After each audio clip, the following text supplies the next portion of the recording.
Hi, and welcome to another episode of Trumpet 101 High Notes. I'm the 5-foot high trumpet guy, Alan J. Venezio, and the author of Trumpet 101, a resource manual for trumpet players. Thanks for joining us today.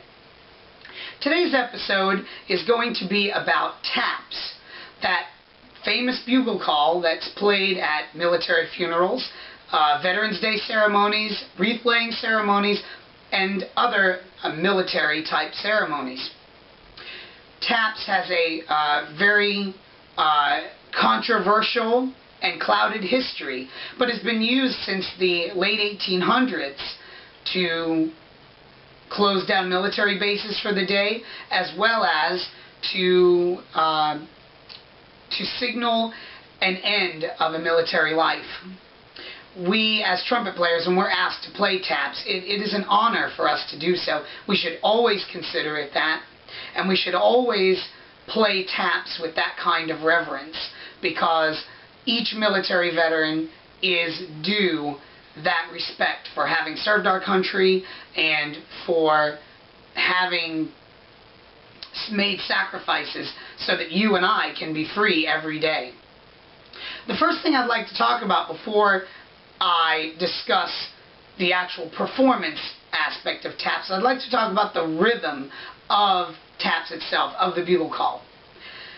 Taps is played with, erroneously played, with dotted 8th, 16th note rhythms throughout. This, I'm not sure where this has come from, but what I can tell you is it is not militarily correct. Here's what I'm talking about. When playing the first parts of the bugle call, the first rhythm is indeed a dotted 8th, 16th.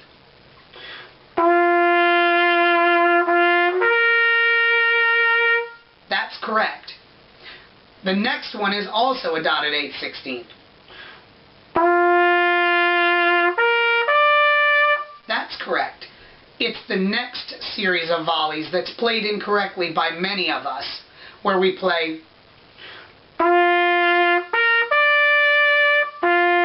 and that's incorrect. Those are all straight 8th note figures.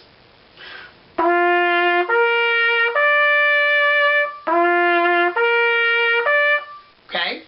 Then we get going up to the G. That is a dotted rhythm. Then we have quarter notes coming down, followed by a dotted 8th, 16th.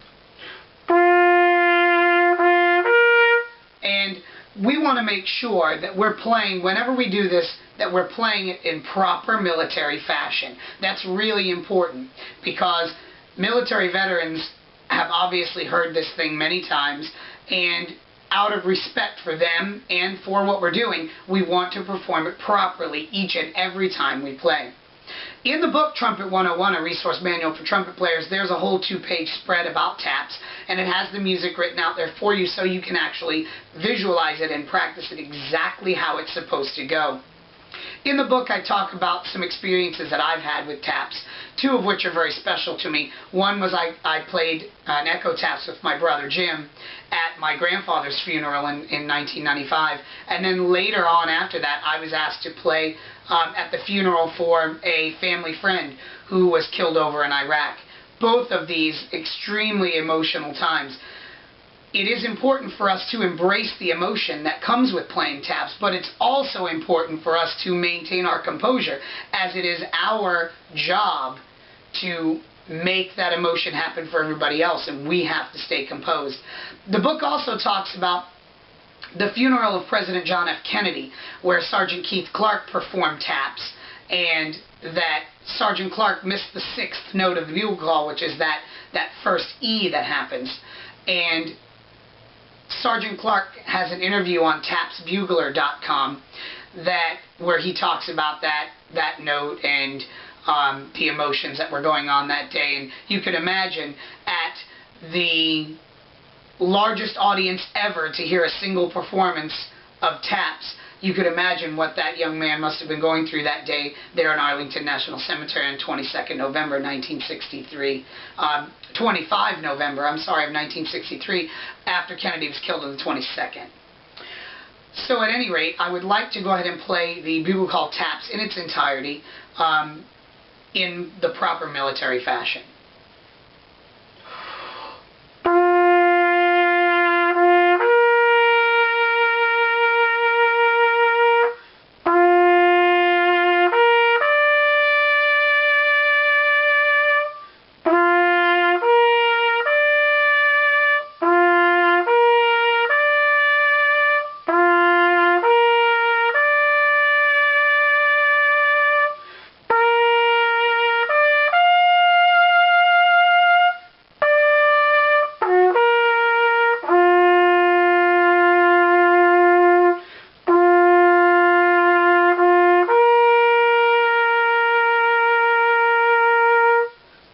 And the object is, again, for us to signal to everyone that this veteran is indeed important to us all.